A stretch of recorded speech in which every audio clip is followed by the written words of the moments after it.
This episode of Outdoor Journal Radio is brought to you in part by the Invasive Species Centre, protecting Canada's land and water from invasive species. Freedom Cruise Canada, rent the boat, own the memories. J&B Cycle and Marine, your home for all things power sports, boats, and equipment. And Sail, the ultimate destination for your outdoor adventures.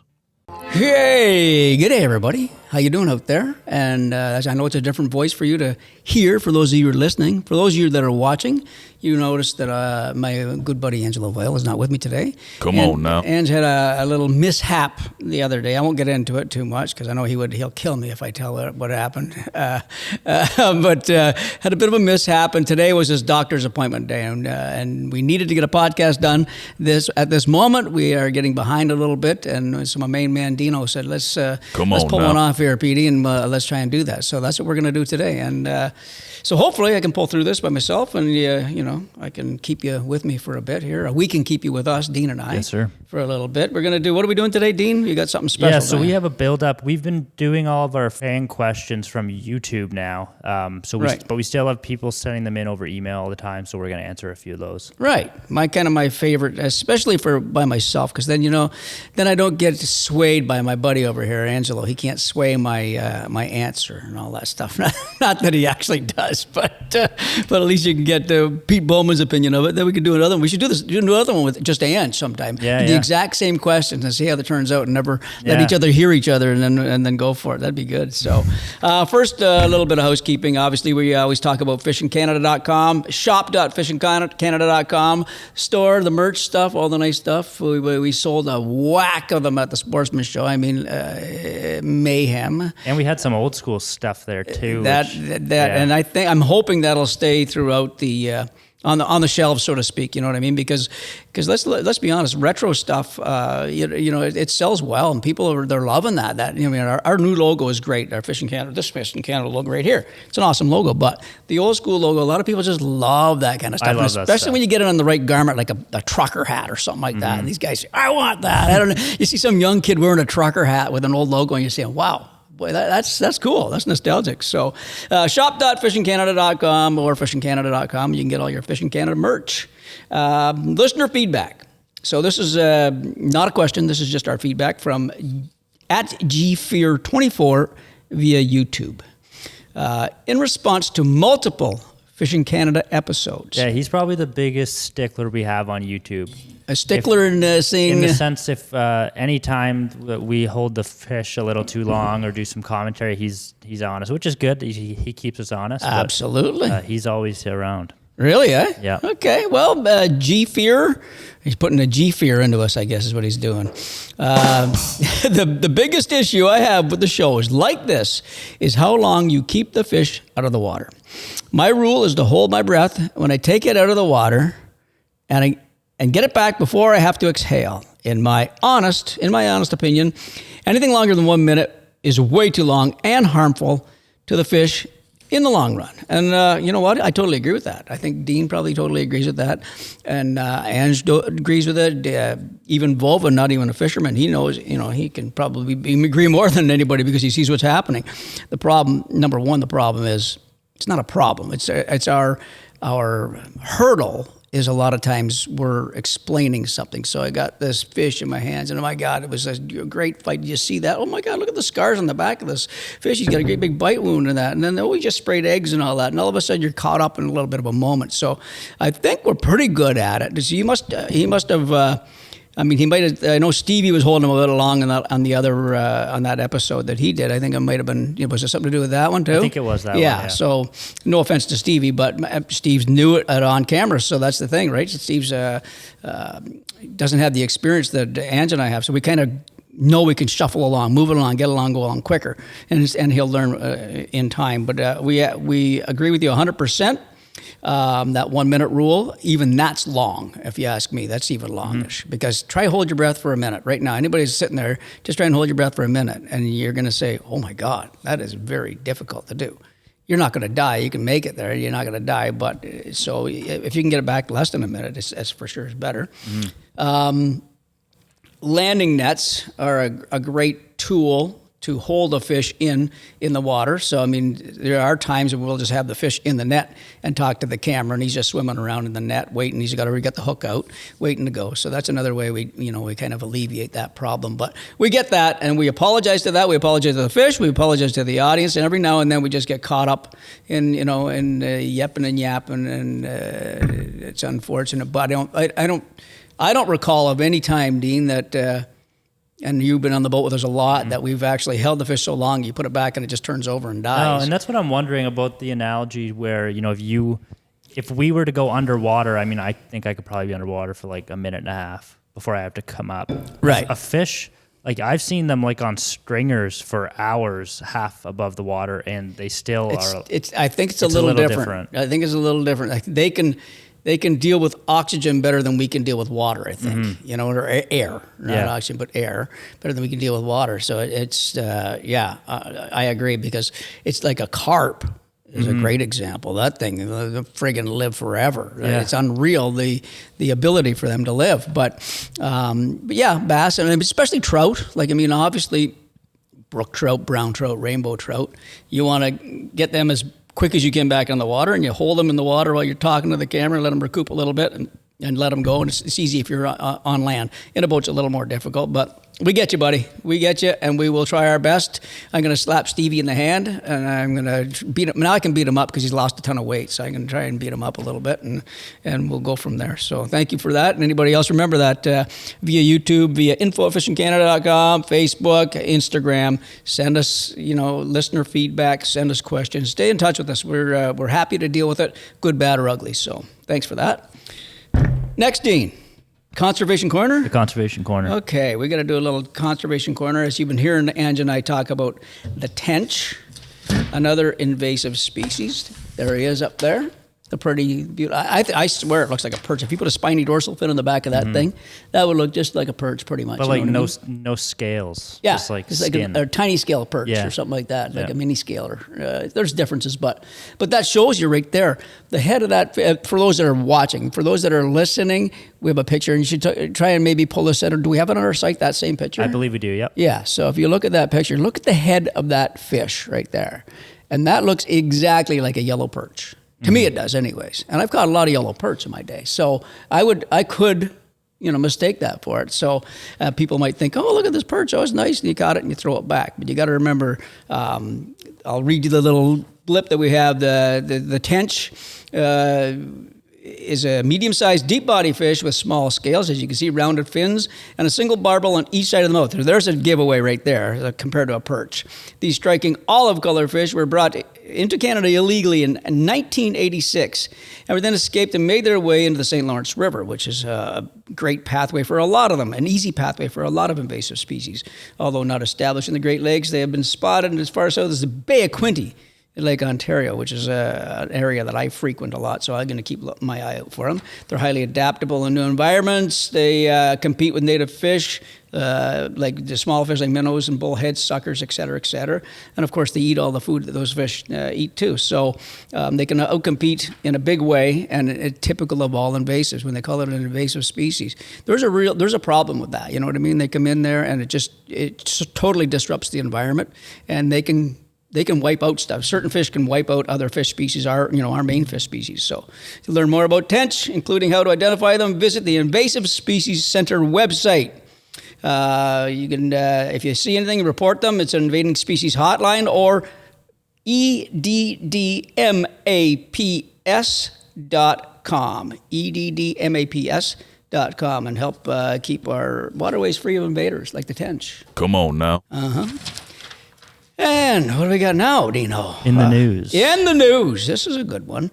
Read me the title, Dean. I want you to read me the title. Lake Erie had 90% ice cover this winter. Which environmental impacts, ?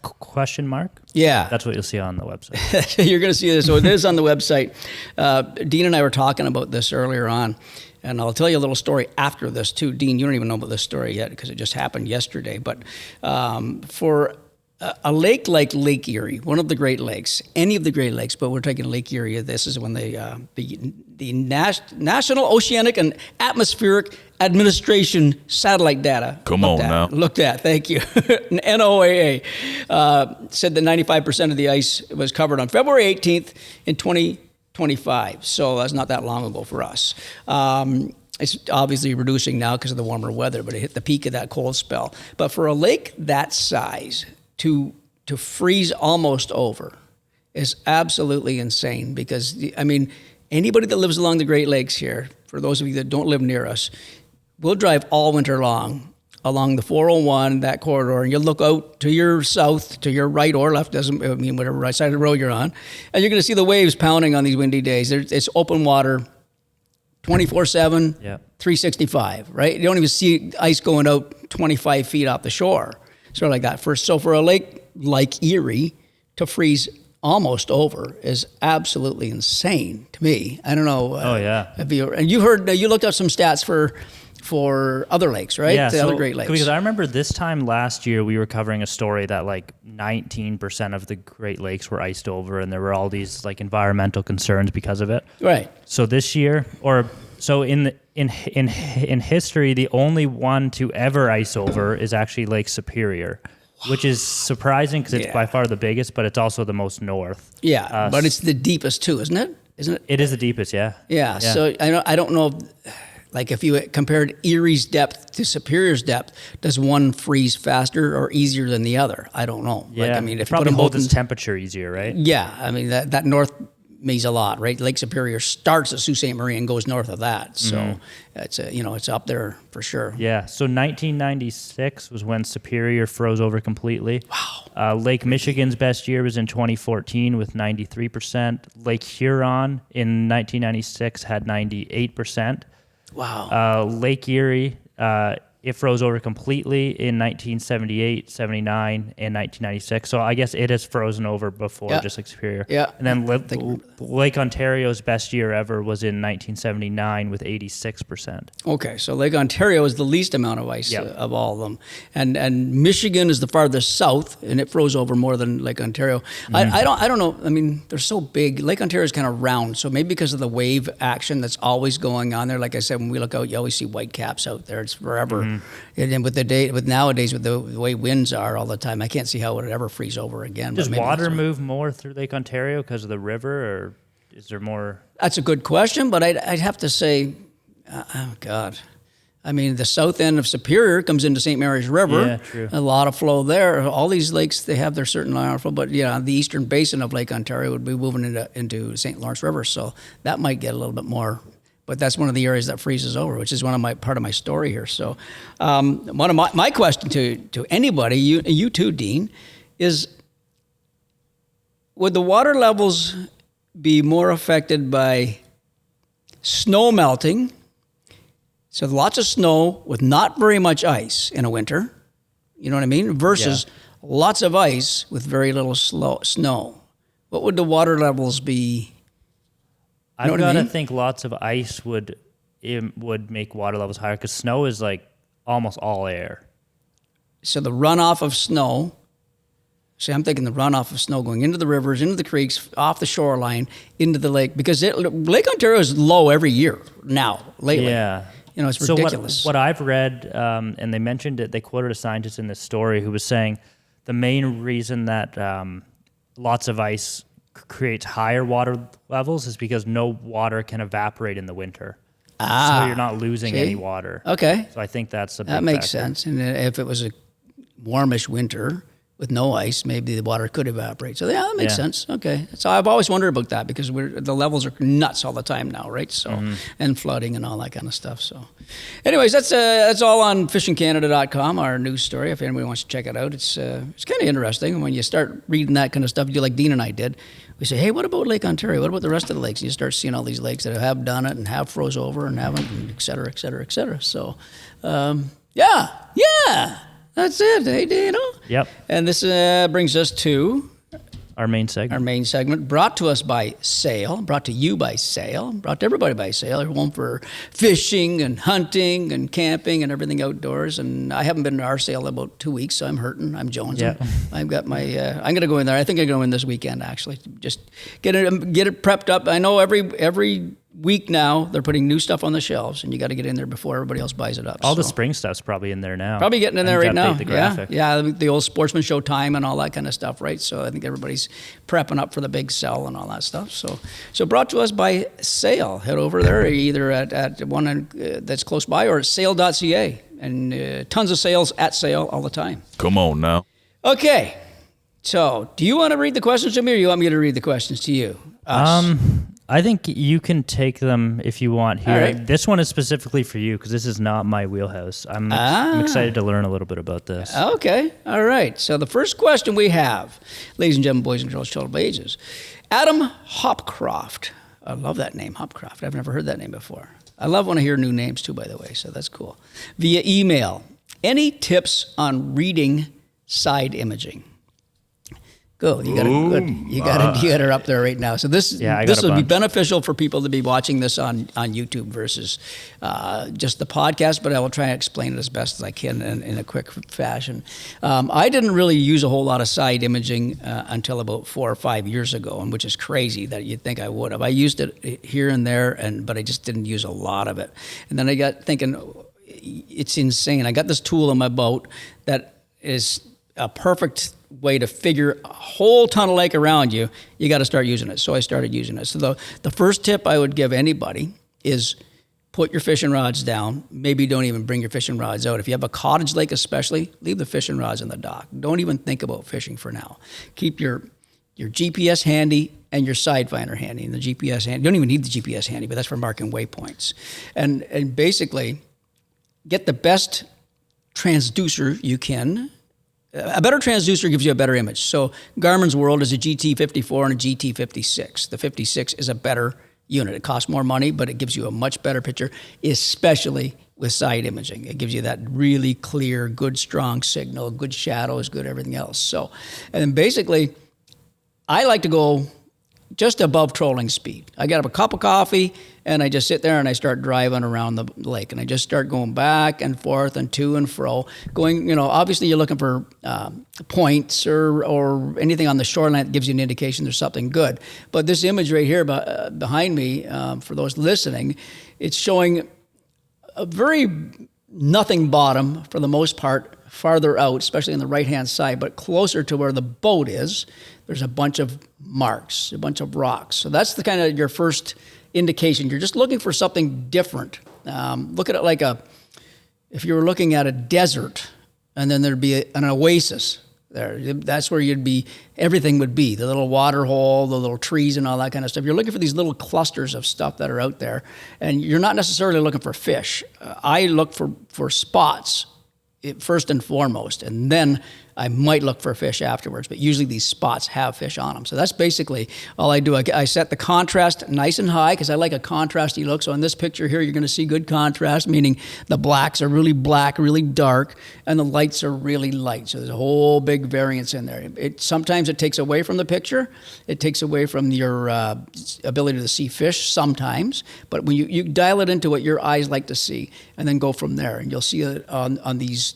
In this picture, all the rocks are bright on the one side and they're dark on the other. That means it's a shadow. So it's just basically it's like a picture. It's like the sun shining down on these pictures. So that's all I do is I just start driving around, and I look for anything different. Here, I wouldn't even mark. This picture right here, I wouldn't even mark. But I would start scanning more in this area because I know there's rocks here now. This is a picture of rocks. So I would definitely start really working back and forth and to and fro on the rocks. And that left side over there, there's something going on with that. Those little ridges and all that kind of stuff.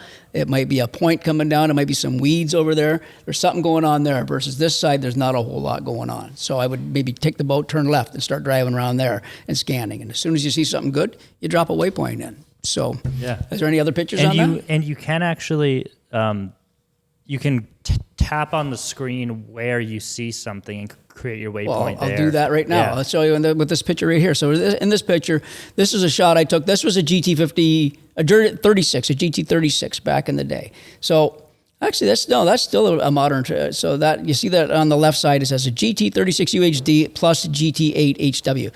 What that is the side finder transducer itself is this guy and the down imaging, and then the GT8 is the flasher. You put them both together on a fiberglass boat, and you can put a Y cable. But the GT36 is the same as the GT56. Is the high quality.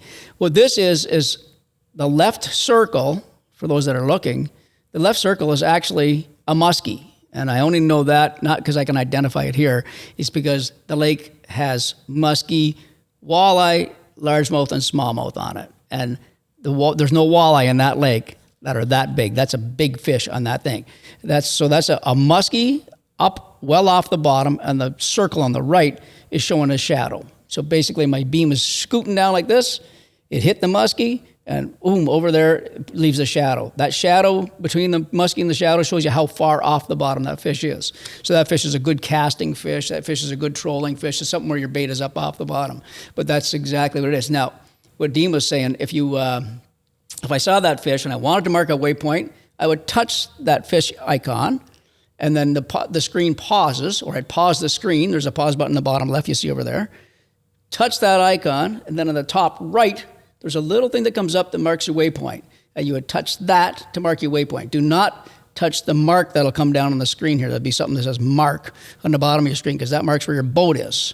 It doesn't mark where the fish is, so it would mark to the left of that fish, 10 feet or whatever it is. So I hope I explained that. Does that explain it right, Dean? Yeah, exactly. I have one more pretty good example here. This one is pretty crazy example of bait. Yeah, there's a great example of bait fish, and that is essentially, they're pretty much they were pretty much right under the boat, and it could even be crappie. You never know. Crappie sometimes show up like that. They really bunch up close like that, or perch or bluegill.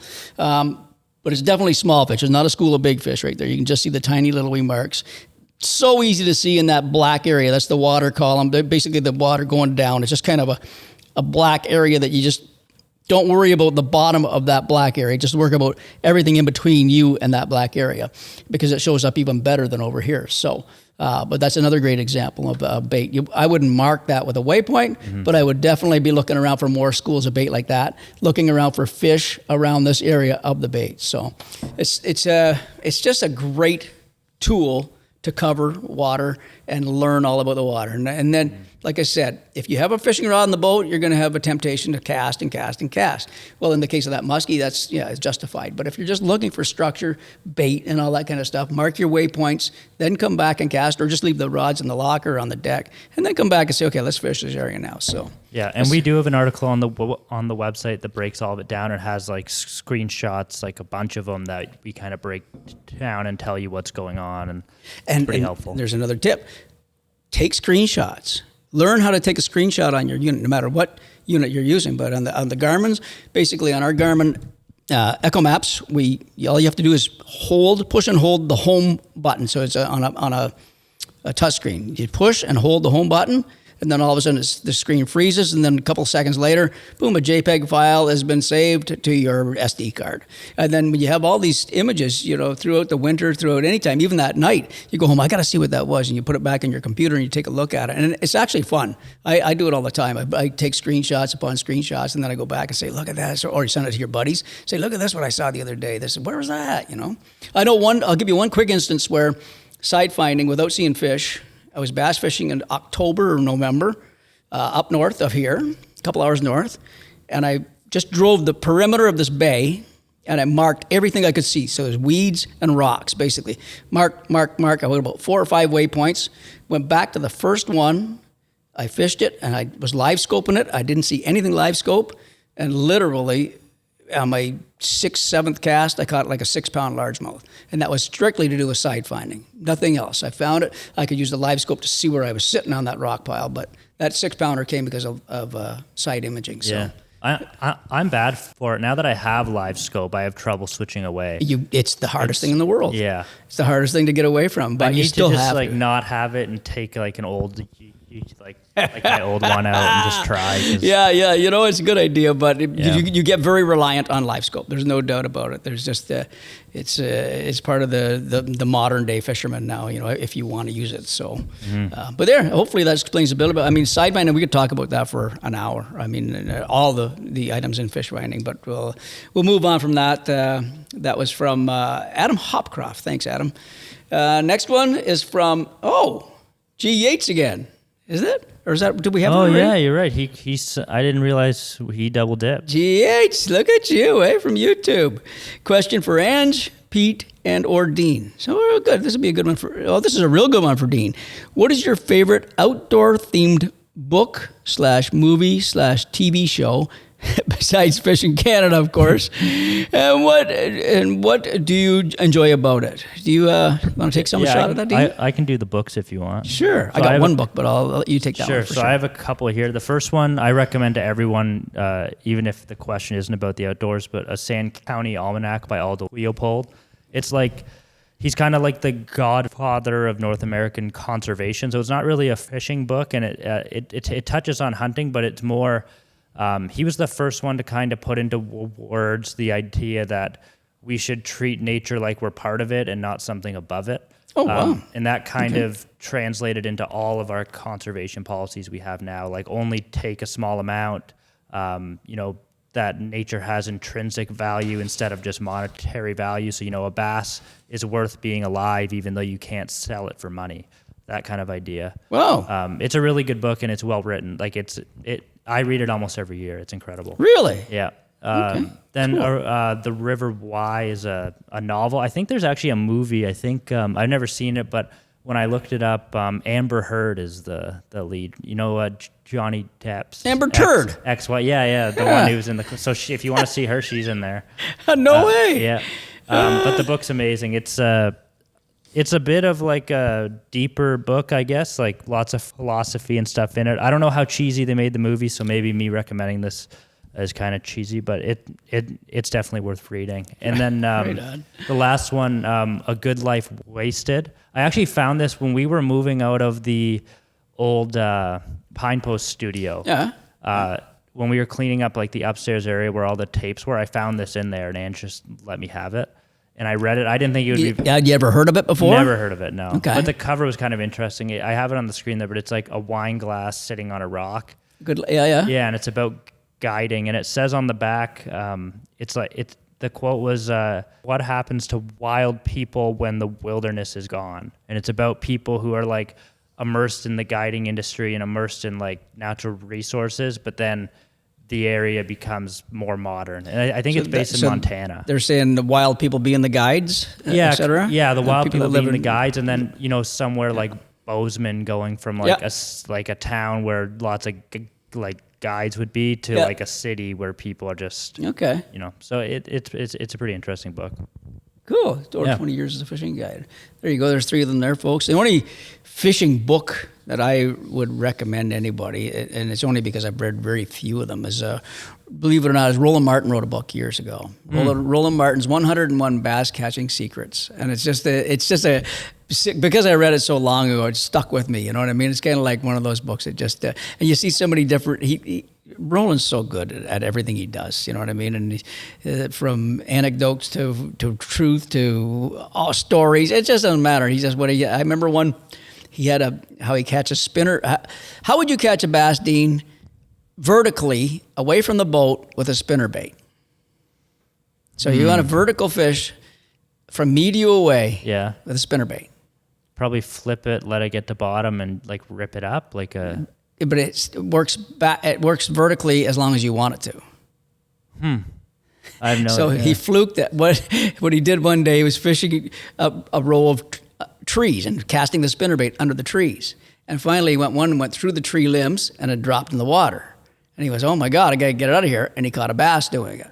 So then all of a sudden he starts doing this. He says the whole day he starts throwing his bass, the spinnerbait, through the branches of the trees, dropped it down, he could vertical jig under the trees, the spinnerbait. That's Roland Martin right there. Yeah. So that's him. One of my, very quickly, TV shows. I watch a lot of fishing shows. I watch them for different reasons. I watch them for the competition. I watch them for, whatever. But God, I don't even know what to say on that. I know KVD's got a new fishing show out. I like it. It's good. He's very good on camera, but it's very much based on bass and Michigan bass and stuff like that. I don't know what any is. Sometimes the saltwater shows. I like watching some of the saltwater shows if they're crazy enough. But I watch a lot of fishing TV, but I don't have a specific in there in that sense. Do you watch any? I watch lots, but like all kind of in our circle. Right. So, right. Yeah, I don't seek out a whole lot on TV other than just ours. I watch. My parents have always had Wild TV or now like Sportsman Channel. Yeah. So I've always just watched everything. I like the Lindners. I just watched theirs at lunchtime today. I watched the Angling Edge. They were on in Saskatchewan catching big pike and carp. So in Saskatchewan. So I like their stuff, and even the Old Fisherman. I like that still a little bit too. So I watch a lot of it, but I scan through it. There's so much of it now that these channels, special channels, they're on all the time. So. Have at her if you want. So hopefully we answered G. Yates's question from enough. Anyways, John Shandruck. Sounds right. Is that right? Shandruck. Via email. Are there any bass lures that are effective for muskie? You're damn right there are, buddy. But muskie fishermen won't tell you that. They won't say that because they don't totally agree. But for all sizes of muskie, there's definitely baits out there muskie will love. Okay, there you go, right there. That's my number one muskie bait right there. A 50. Well, that's a bigger one, but I say about an eighth of an ounce jig head on a 3-inch Ned rig. I can't believe how many muskies I catch on that thing on certain lakes. It's ridiculous, and pike too. So it means that the Esox love it for some stupid reason, and I don't know why. If I don't get bit off. I noticed, I don't know if I told this on a different podcast, I was telling Dean, I was really watching these muskies on a certain lake in the fall on live scope because I was throwing the Ned rig, and I caught, on the weekend, I probably caught 5 or 6 muskies at least and broke off at least 5 or 6 more. And I'm thinking, what the hell are they doing? But I caught a lot of them on the side of the mouth, just like that, right on the outside in the mandible, hooked perfectly, but on the side of the mouth. And I watched my live scope on one of them before I looked at that hook and the fish had literally turned up nose down. It was staring down at my bait up above the bottom. So like that, and then all of a sudden I felt the bite. So what I thought was the bite. I literally think that they're doing like walleye do with jigging wraps. They're pinning these baits on the side of their face against the bottom. I really do believe that after seeing that, the way he came down like that and didn't take it in his mouth. So I think they're actually bumping it and attacking it, not liking it or doing something. So, but that's it's really not a good example of what he's asking. That's just what I catch most of them on. I'll tell you one that is a killer bass bait's a killer musky bait is a chatterbait.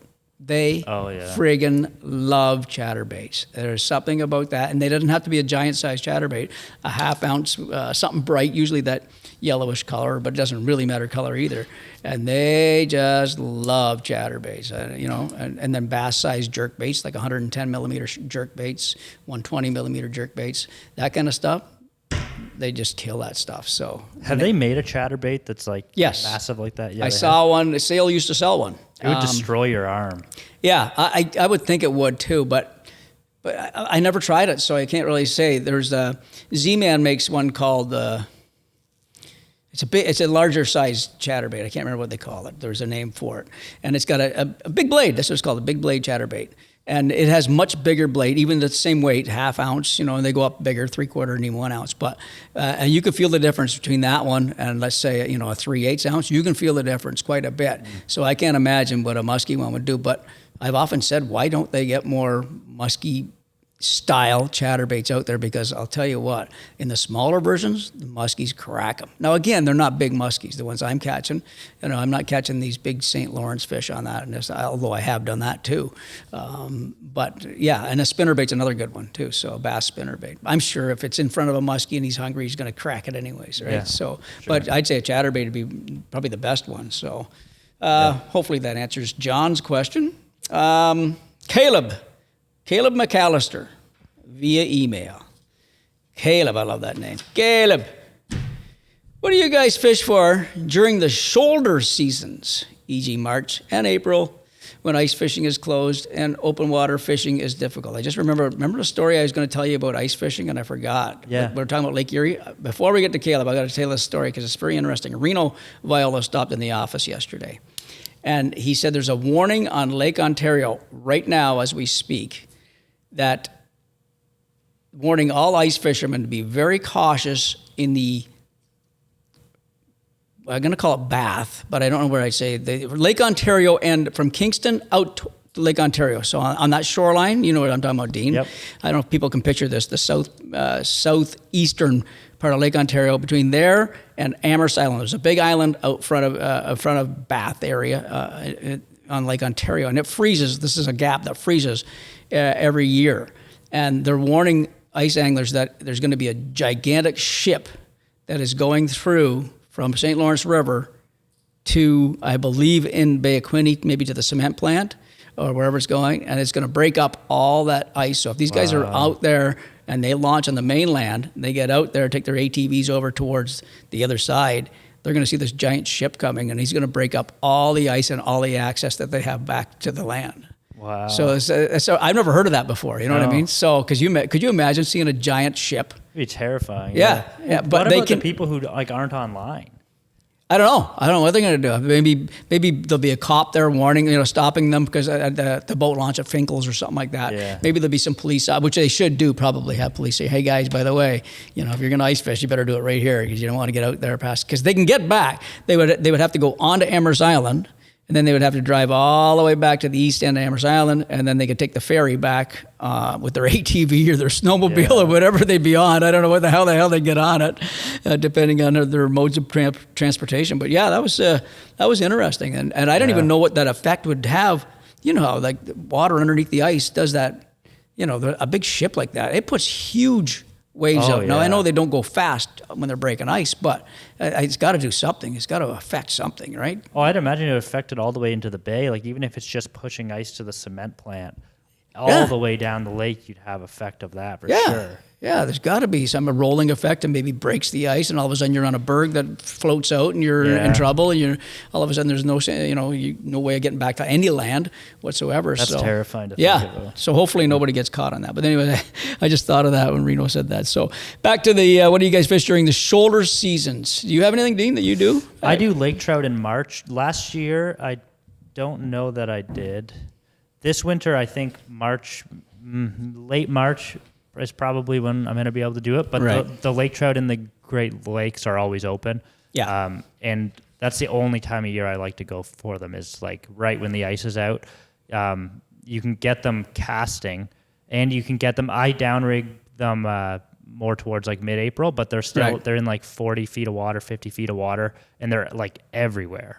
So from that March to that April, they've already dropped down that much. Well, they're probably in that all the winter too, right? Yeah, the last couple of years, it probably depends on the year. Like, we haven't had a winter like this in a while. Right. So this year might be a little different. But normally, 45 feet, 50 feet. But the nice thing, like that time, like they're so easy to spot. Like they're like, and when you hook them, like you can see down 40 feet. Like the water's so clear and cold, and they're so aggressive. It's, Oh, it's so much fun. Right. Now, there'd be a good example where you could use your side finder to see some fish. Oh, yeah. But you're trolling, right? So you'd have to really be. You'd have to have a game plan, because you'd see them, you'd mark them with your side finder, you mark a waypoint there. Then you'd have to do a big swing back. But they're very scattered, are they not, at that time of year too? They are, yeah. But this year, my plan is to kind of cherry pick them like we did on the episodes this year at Awabuca and Temagami. Yeah. I've never done that before. I have my live scope on the boat now.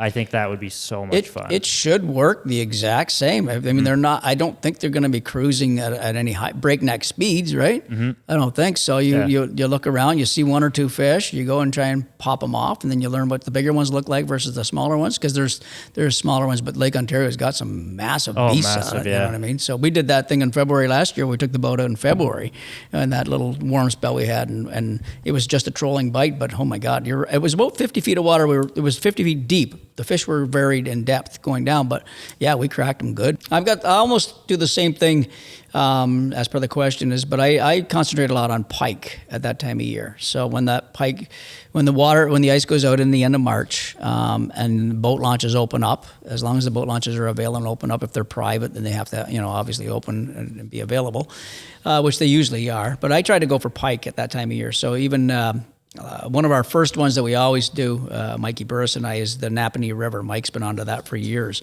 And the river, being a river flowing water, it opens up even earlier than so by the end of March, that's perfectly open. And we, there's big fish there, but I've never caught any. Mikey's got a couple of big ones, but we get a nice feed of 4 to 6 pounders, and we just have a riot getting out there and catching the first fish of the year.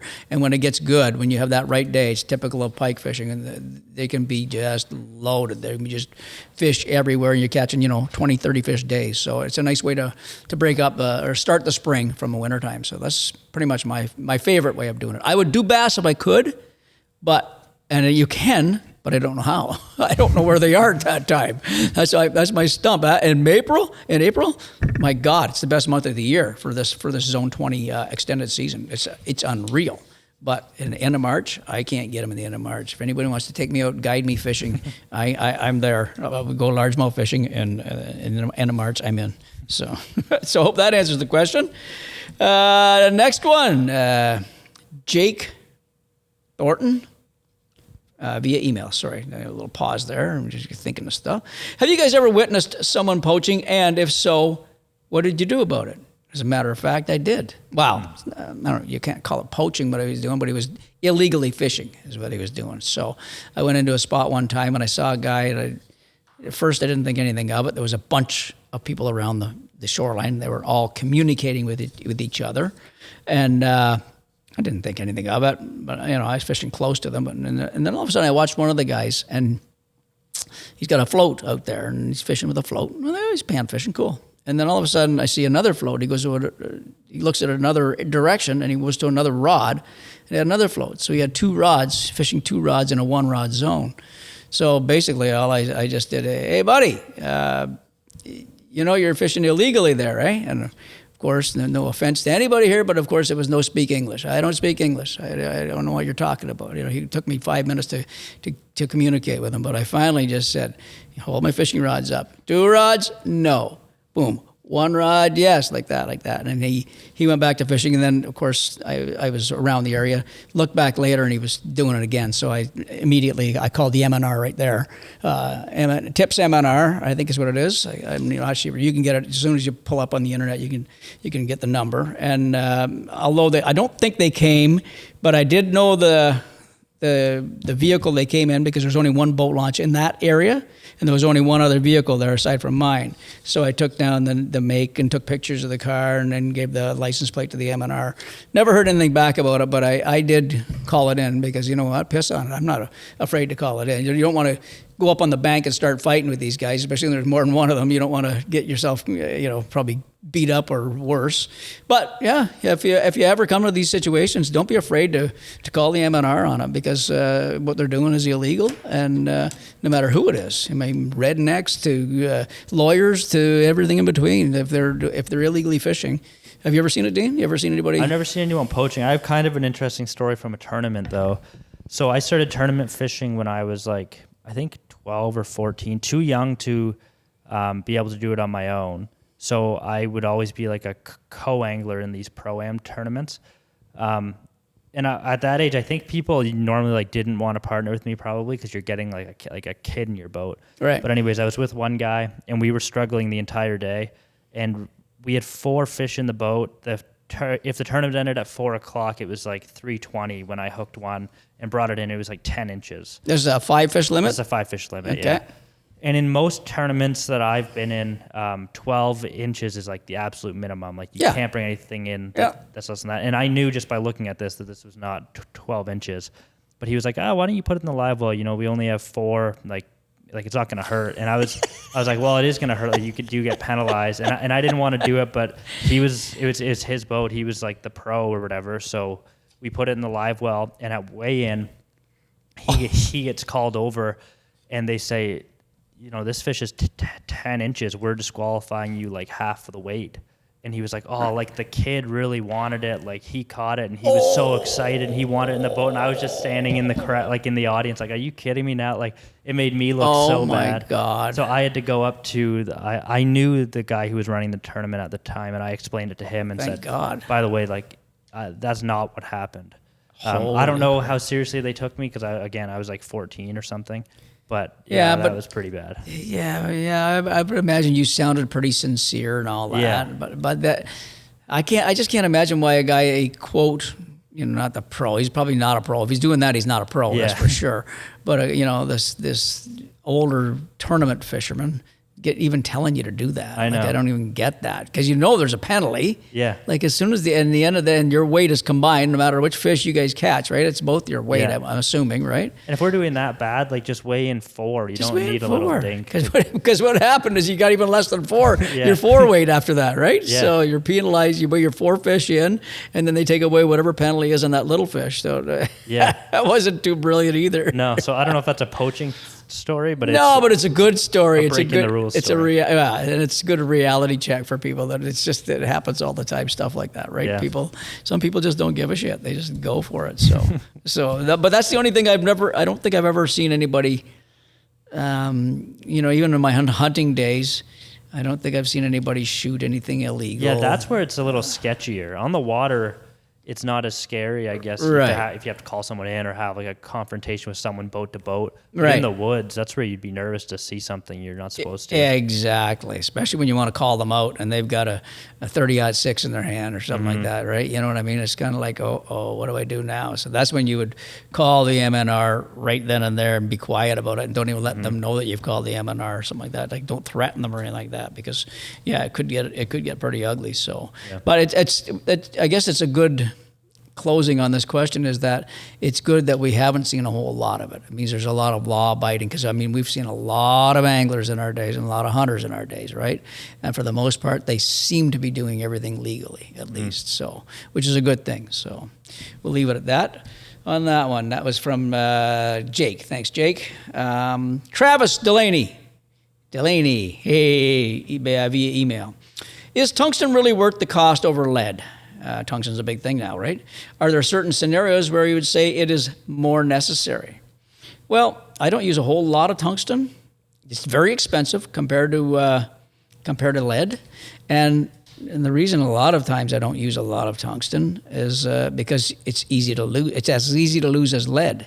Like a jig, for instance, when you're bottom fishing with a jig, and those rocks we were looking at in the side finder, like that. You're almost crazy to throw a tungsten jig down there, knowing you're full well you're going to lose 5 or 10 jigs in a day. Well, 5 or 10 jigs, depending on the type of jig you got, that's a lot of money going down. And is the tungsten really beneficial there? It's better for feeling the bottom, better for feeling the rock bottom, but it's not worth it if you're hanging up all the time, right? So that's one thing I'd say that with the jigs, I'd mostly stick with, unless it's a clear bottom, I'd stick with lead in case. Punching for largemouth bass, definitely tungsten. You want the smallest, heaviest weight you can find. So even with worm weights, when I'm worming now, any kind of a worm or a beaver bait or anything like that, any plastics, I throw tungsten all the time with that. I just feel I like the smaller size. It penetrates the water better, and you get a little bit better of feel if it's hitting something hard. Drop shotting? No, I wouldn't use it drop shotting. That's where I would be so hesitant because you lose so many weights. That's exactly why. That's exactly why. No matter what shape, cylindrical versus round versus teardrop versus whatever, I can't see myself going. Ange and I both have used, in certain situations, we've used it. Like if we can find if we're fishing the St. Lawrence River, and there's a nice run where you run lead through there, maybe a half-ounce lead, 3/8 half-ounce lead, and it's.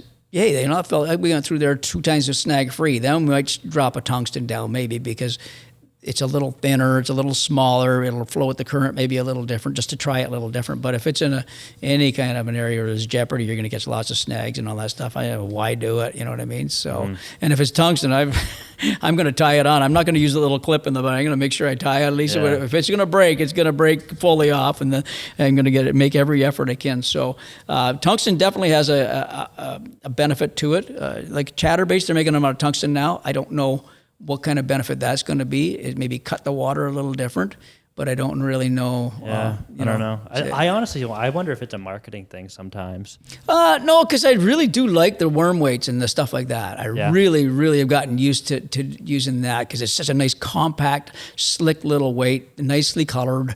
They paint them green or black or any other color you want, usually it's pumpkin or black that you use. You throw a little insert there if there's certain ones that don't have inserts in them. It might cut your line, so you have to think that in a sense too. It might break your line, but so I do like a lot of that part of it, but I think some of it is just, like we used to use flipping jigs, tungsten flipping jigs, and I used to break them against the side of the boat. You set the hook and it flies back and sometimes hit the boat. Yeah. They bust in half. The tungsten would bust off the hook. Oh, really? I busted so many friggin' tungsten jigs that I stopped throwing them. Now, maybe they're different now, but that was years ago when they first came out. But I broke so many and they hit the side of the boat and sound like a 22 going off, and all of a sudden the shit's flying everywhere, and all you got is a friggin' hook, and everything else is gone. So I didn't like it for that stuff either. So I have a tungsten story in the hunting world. I got roped in a little bit, and I just thought of this when I mentioned the marketing thing. A bunch of like hunters I was following, I think they must have got a sponsorship with a turkey load that was filled with tungsten. So I went and bought some, and they were like $79 for a pack of 6. Holy! Yeah, it was nuts. So I bought them, and because I was all pumped, and I was hearing all this, like I was watching these videos about the benefits and how because I shoot 1 or 2 turkeys a year here, so I'm like, okay, if that's 3 years worth of shells. Yeah, you're not taking a lot of shots either, right? But then, so what I did last year, knowing I had these, normally I go out in March or early April and pattern my shotgun. So I take some shots, and you make sure you're comfortable with everything, and you know how many pellets should be hitting like the head of the turkey. Yeah. And the year last year when I bought these shells, I decided not to pattern because I was like, I can't afford to pattern this stuff. I'm not like that's going to cost you $75 just to pattern your gun, and then you got to buy another box to use, right? Yeah, so I was like, okay, I've never missed a bird. I'm not patterning. I have these expensive shells. It's gonna. I don't like where this is going. Yeah. So I go out, and I had last year I had access to an awesome property, and I was set up under a roost. For those who know turkey hunting, that's where they go at night and fly down in the morning. And I called it down, and he landed probably like maybe 15 yards in front of me and just like sat there with his head up. And I shot and missed from that close. 50 yards? 15, 1-5. 15. 15, like right in front of him. Like I could have hit him with a rock and killed him probably. Holy And I missed him with a tungsten shot. And I'm not blaming the load. Like I'm sure it's fine. I kind of got excited. And it was my first time shooting a gun in a year. But I blame the price because normally I go out and I go through a box before the year starts. Of course. And this time, because they were like, $15 a shell, I was like, I'm not taking a shot. I'm good. I've never missed before. And then I missed.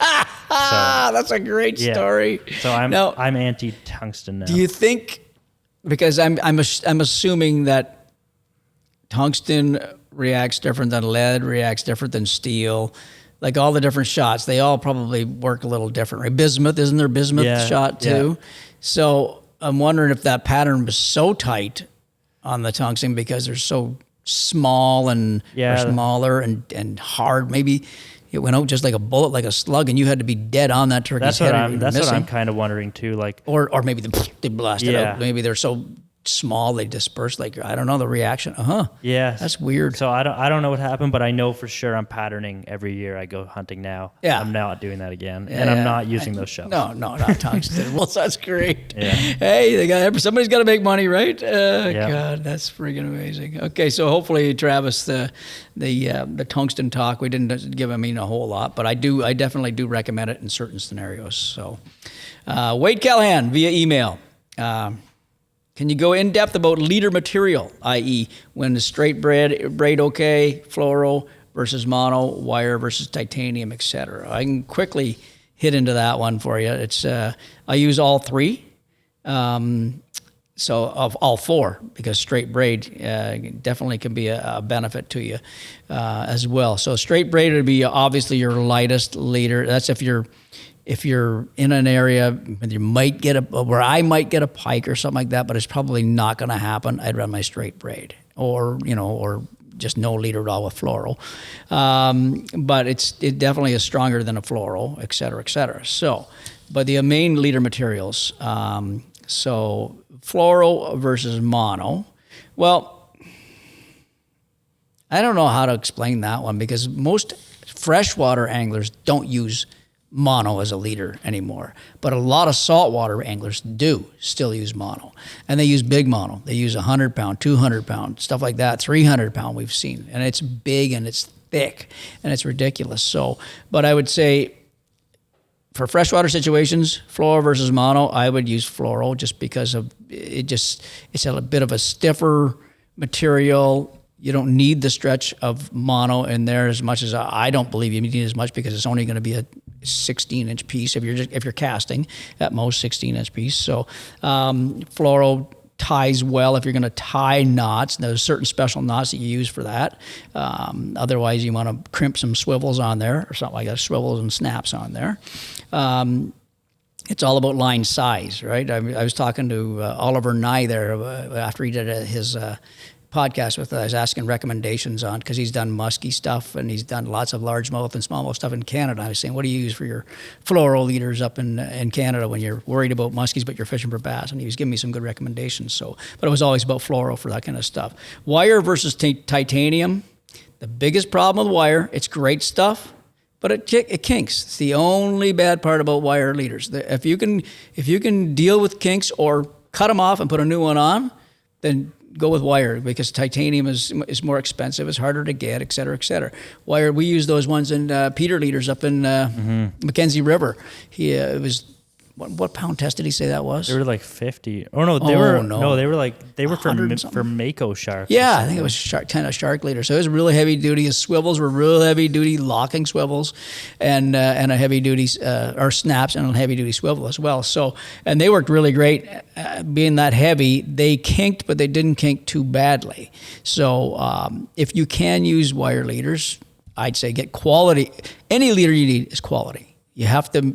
Do not skimp when you're buying leaders, because if a leader breaks, you're going to be pissed right off. If a crimp comes out, if a snap or a swivel pops or a split ring pops off at whatever you're using, you're going to be so mad at yourself. So never skimp on that. The time I use titanium leaders, and I use a lot of them, but I use it in very specific situations. I do it for largemouth bass again, or smallmouth in pike areas or musky areas. And I'm using a bait like a Yo-Zuri 110 suspending jerk bait. Now you're saying, okay, suspending bait, you shouldn't be using those leaders. It's going to throw it off. I go as light as possible with that stuff. So I'll go with a 15-pound test titanium leader, and just a short one, an 8-10-inch leader like that, just to alleviate some of the break-offs, because these pike, they love that kind of stuff. And that little be tiny 15-pound titanium leader does not make your bait go any bad, any worse, whatever. It gives you a peace of mind to be able to throw it. I do it on spy baits too, stuff like that in pikey water. I'll throw a spy bait with a nice light leader on it, a titanium leader on it. Tie it if you can, because they're tieable.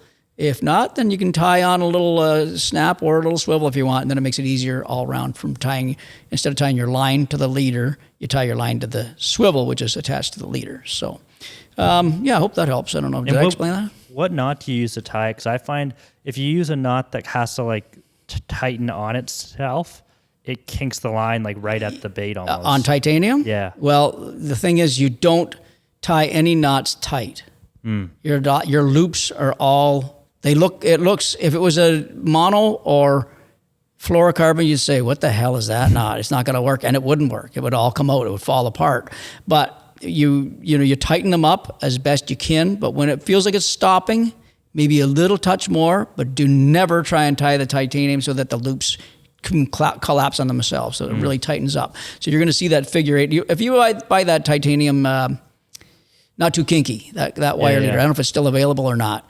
They have knots on the back of that. They're recommended knots on the back of that. And those knots are perfect for this stuff.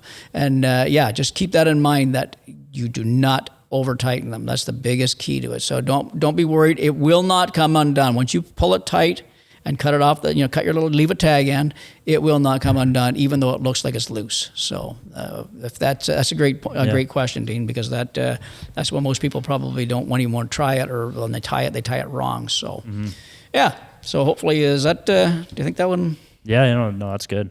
I'm going to go to the last question here, Dino. Yep. From Nate Haraldson.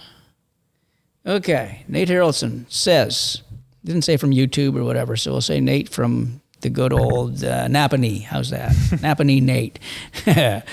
Since you guys have been sponsored by Yo-Zuri for a few seasons now, do you have any favorite lures in the lineup? So after a couple of years, we've had, I think, 2 or 3 years now, right? I think. Yeah.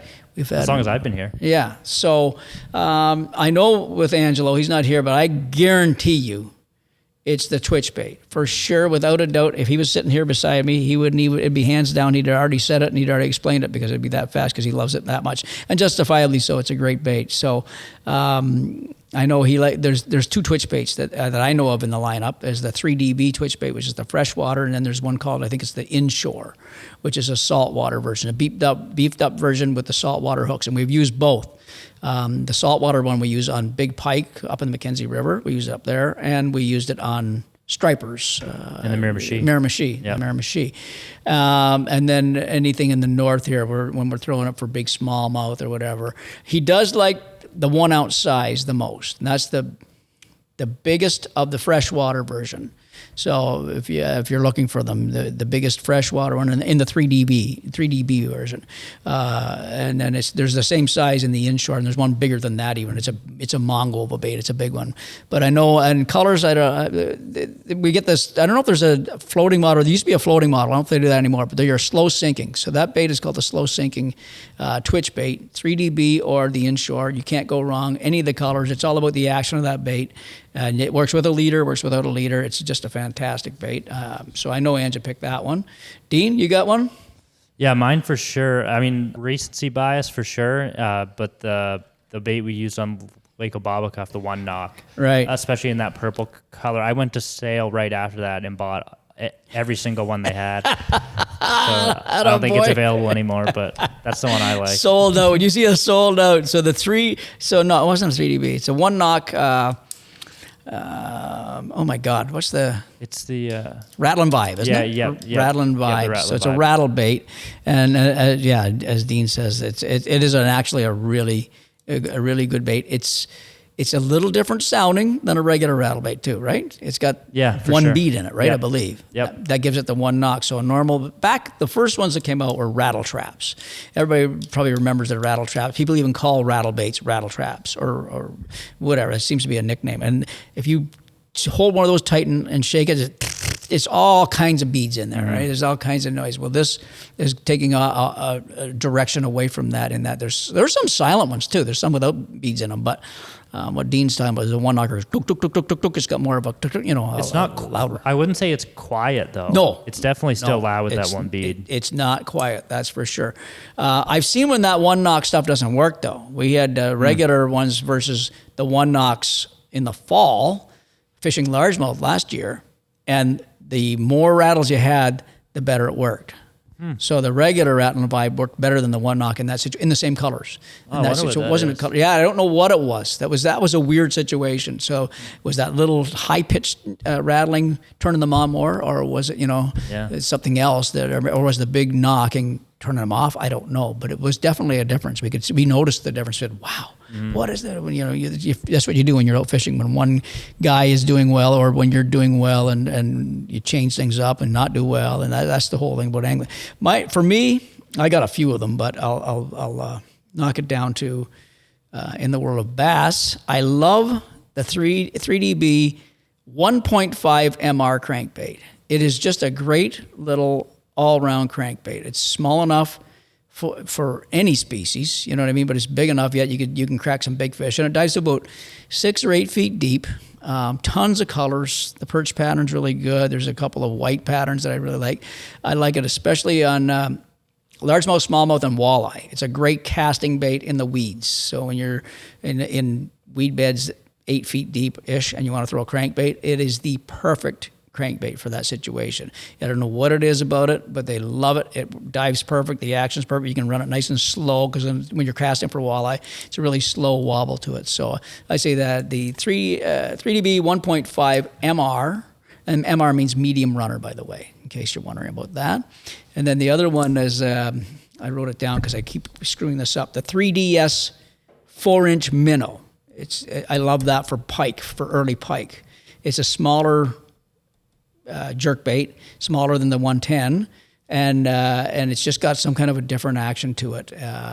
There's a holographic IU color that's really good, and that's another one that I absolutely love. And then the 3D or the walleye, the walleye diver, walleye deep diver. I should have said that one too. I caught my biggest walleye ever on that. Exactly. Well, it's crystal mineral deep diver. Walleye. It's a friggin' awesome. And the bait. colors in those are awesome too. There's like a bunch of them that I swear by. Silly colors, acid perch. The midnight, I like the purple with the blue dots. And of course, purple Wonder Bread. Purple Wonder Bread is my favorite color in that bait. And I've caught fish from north to south with that bait, different size baits. There's 3 different sizes of it. That same color, any body of water, and it's a weird looking color, but that's typical of walleye fishing nowadays. The walleye baits that are made by bait manufacturers nowadays, they're just getting crazier and crazier all the time with colors. So, and the price of those things are amazing for what they are. Yeah, like compared to what compared to the quality they are, compared to like what their competitors are, it's absolutely pretty impressive. When you hear of, just look up Japanese made minnow baits or crank baits or whatever, and start looking at the varieties that are out there, and then look at the price tag on these things. It's like, what? A crankbait is worth $23? Mm-hmm. You know what I mean? Something like that. And then you look at the Yo-Zuri lineup and you say, wow, that's like $10 less. I can't believe it. And you'd think, oh, they're not worth the money. But I honestly, when Ange and I will tell you, and Dean will tell you now too, and Steve will tell you, these things are worth every dollar that they are. And it's very hard to get me to buy a $25 bait when I can buy one for $15 and it works just as well. So it's they work. They really do. So anything else on that, Dino? No, I think that's good for me. Did we what did we forget? We do have one more question about rods and reels if you want to get to that. You want to do it? Yeah, we're an hour and 10 in. We can do one more. Oh, okay. Okay. Oh yeah, the and Remy. I got a good picture to accompany it. Remy Bouchard via email. Excuse me. Remy, I love that name. Remy Bouchard. Sounds like a hockey player or something like that. What are your guys's? Remember that's a word now, right? Remember that? Your guys's? Yeah. I never thought it was a word, and I used to give people shit for saying that, but I can't do that. Go-to rod and reel combos. Wow, I guess I wonder if he's saying literally, as in what we have, what we use, or is there I thought it was a gear thing, because we get a lot of people who ask us about that, especially specifics, right? Yeah, because the carrot sticks we use on TV so often. Yeah. You know, we get a lot of questions about that. Okay. I love it. For those of you that are only listening, you're missing out on a great old school picture. Look at that. Look at the camera. Mm-hmm. Look at that friggin' hairdo. Look at everything about that rod and reel. My God, I like that shirt. I wouldn't mind getting that shirt again, though. That's nice. Pretty much a rock star in that thing. Oh, you know, red glasses line on there. That's good. So that was taken in BC, by the way. I'm sure that was BC. I think that was when we were vertical jigging for halibut. Quick story on that. We were vertical jigging for halibut, and I hooked up and I started to bring up something heavy. And I've never caught a halibut before in my life. I don't know if I've ever told you this story, Dean. Never caught a halibut, and it was myself, Angelo, and Phil Morlock was in the boat with us, and the cameraman, Todd. That's Todd there. And I'm bringing it up. I fished a fair enough bit in my life, even in my early 20s or whatever it was. I put a lot of time on the water. And they said that a halibut is going to feel like a piece of plywood with an eye bolt in the middle of it, and you're going to be pulling it up just like that. And I'm thinking, what the hell is that? Okay, it's going to move sideways a little bit and this and that, even though it's going to come up steady. So I started pulling this thing up, and it was just zero There's no life jacket, by the way. Look at Oh that. yeah, Hey? pre-life jacket. Hey, it was pre. We got smarter after that. Thanks, Boba. That was Boba, right? Thanks, Boba. He said Boba noticed. And so I'm pulling this thing up, and I said, boys, this is not a fish. I said, Pete, it's going to feel like a piece of plywood with a friggin' eye bolt in it. That's not a fish either. I says, I know, guys. Okay, I get that. But it ain't a fish. So I was slugging my ass off getting this thing up, and it was heavy. It was heavy as hell. And through the whole fight, I'm arguing with these guys, and because the camera's rolling, right? So it's like, if I fight it like a fish and it's not a fish, I am the biggest complete idiot that ever. I mean, this is my start for fishing Canada. I'm going to be the biggest idiot ever. And these guys are coaxing me. Come on. I get it right just enough where I can see it, and I go, there, assholes. It's a rock. I caught a friggin' rock in the bottom of the ocean. I mean, I don't know. It? Hey? How'd you hook it? I don't know. We were using big heavy jigs, right? These big 3-4 ounce vertical jigs. So it hits the bottom. You drop it down, hits the bottom. So I must have just hooked into this friggin' rock. And it was about the size, half a bowling ball. Or maybe like a 5-pin bowling ball, or a little bigger than a 5-pin bowling ball, but heavy as hell, you know what I mean? And I brought that in, and Ange and Morlock, the look on their faces when they saw it, first they were stunned, and then they laughed their asses at me all day long, me catching rocks. And of course, that was the whole thing. It was nothing about their mistake saying it was a fish. It was a fish. It was about me catching rocks for the whole day after the whole trip on that. So, but that was I think that was that trip right there. So caught a rock. I've caught a few rocks in my day. So, rods and reels. Very quickly, I'll go through some of my favorites that I have. And some here too. I have some of my own stuff too at home, obviously. Here's an extreme example of a really high-end rod and reel.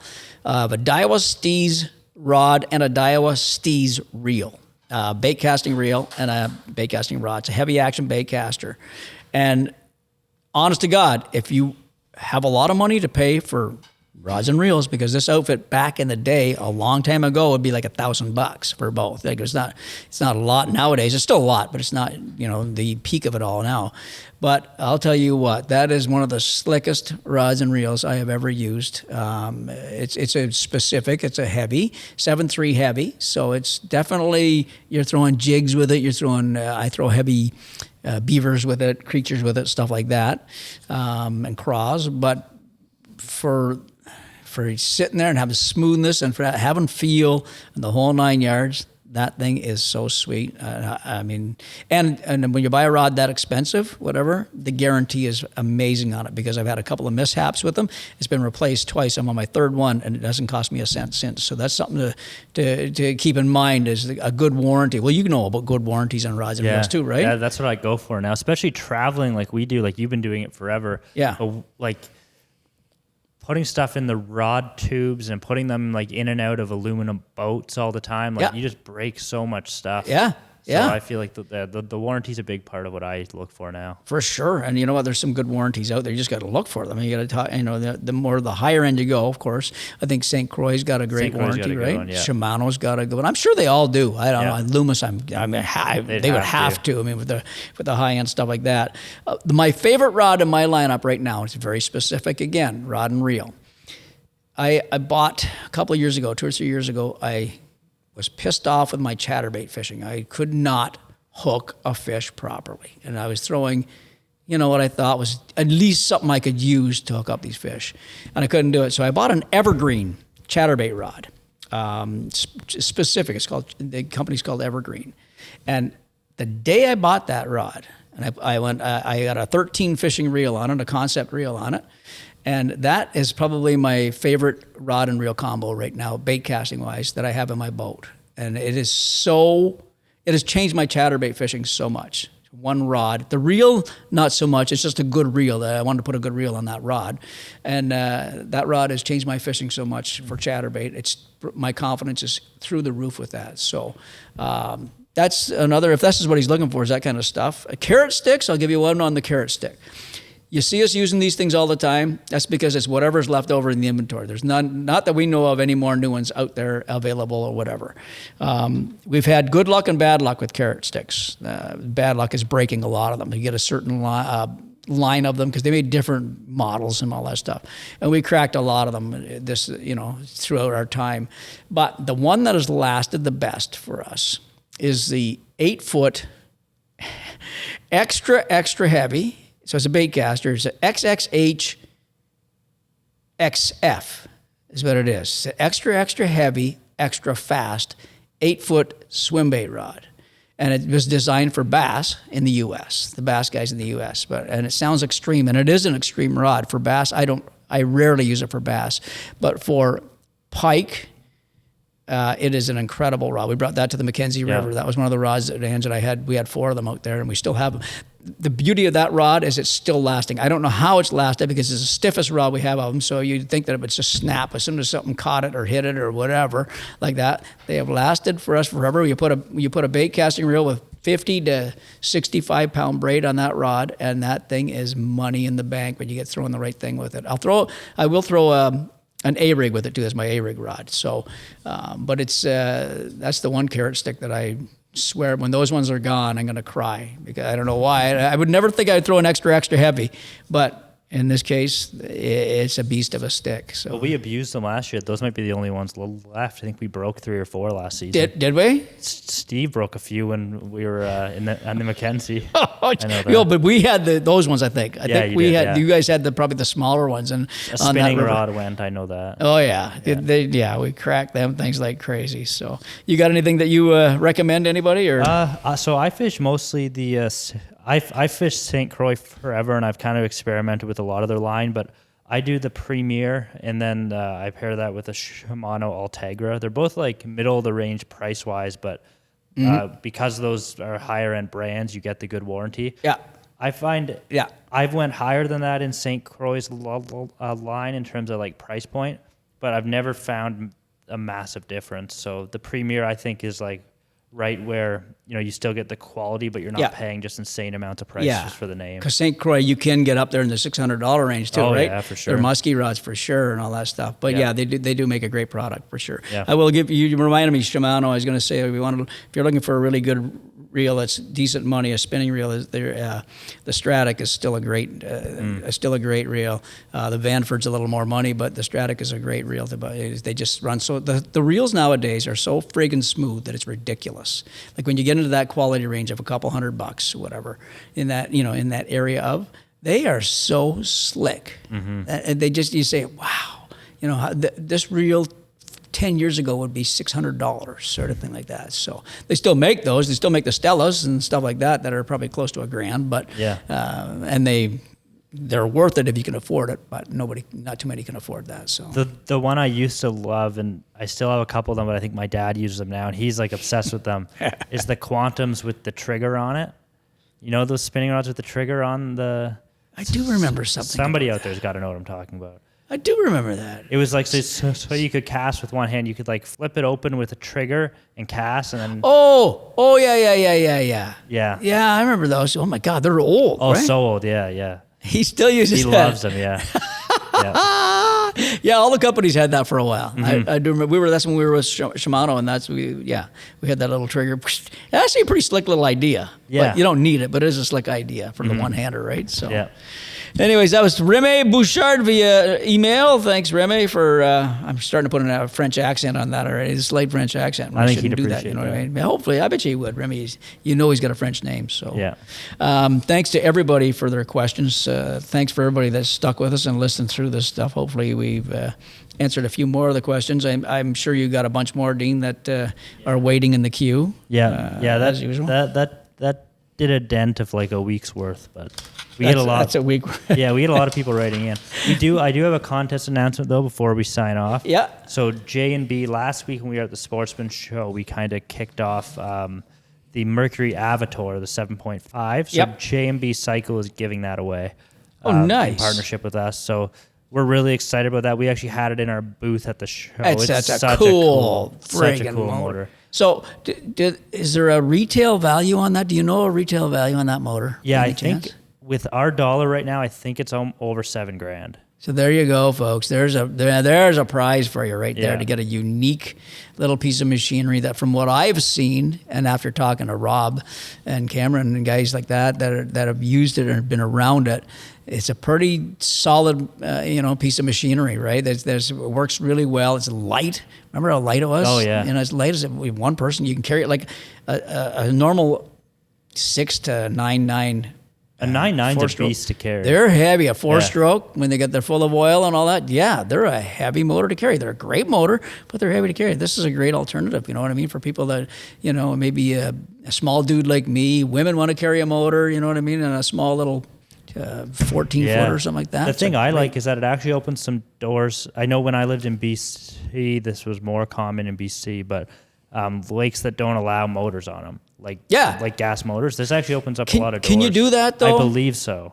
Because I've often wondered about that. There's no motorized boats here. Well, it's just an electric motor. Well, I don't care. It says no motorized boat versus no gas boats. Yeah, right? on those lakes in BC, like the trout lakes, I used to use a trolling motor on them. Okay.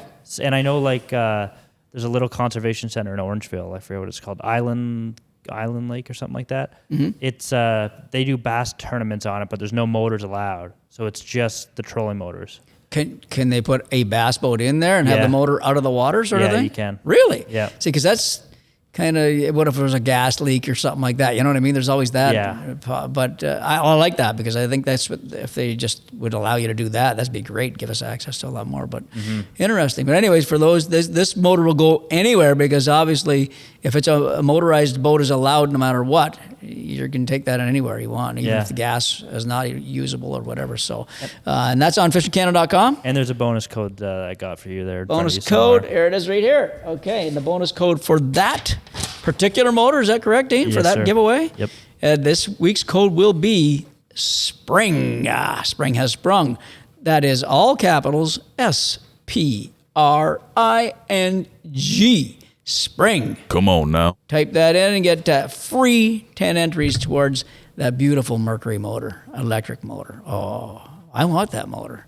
I'm surprised we haven't had one yet on the back of a boat to try it out. You know what I mean? Yeah. We got to get Merc to get us one and showcase it. We haven't had a trip that the last one we could have brought it on was like Hasty, maybe. Yeah. Could have been good on Hasty. Yeah, exactly. The lake you were on, you went to Brace. You could have brought it to Brace last year. We went a long ways in that trip. Oh, yeah? Oh, my God. We went from one end of the lake to the other, and that was... Well, what's the I don't know what the battery or life would be like. I guess if you had a spare battery with you, just in case. It'd make you nervous, though. Yeah, it'd make you a bit nervous. So I had 2 batteries, I'd do it, but that was a long trip. I think that was like 15 miles one way, sort of thing, like that. So That's going in those little, So that might be, if you had a spare battery, it'd be perfect for that. But anything else like Hasty Lake, all these smaller lakes like that, why, if you don't need a gas motor for these lakes and you want to be nice and quiet, stealthy and light, and you got to walk in, maybe carry your boat in or something like that, that's the perfect motor for it. So, perfect. All right, everybody. That's it then, Dean. That's it. Everything's done. Yep. Perfect. Thanks, everybody, for sticking with us. Remember, again, go to our website for your goods, fishingcanada.com, for stories and news and everything else. Shop.fishingcanada.com if you want to get some good old swag like we got on here like that. Instagram at Fishing Canada Official. Yep. Yep. Facebook is just Fishing Canada. Yep. And YouTube is the Fishing Canada Show. The Fishing Canada Show. We'd appreciate it if you went to any of those and give us a likes and subscribes, et cetera, on each and every one of them. And we will talk to you next time. Thanks for listening. See you later. Ciao.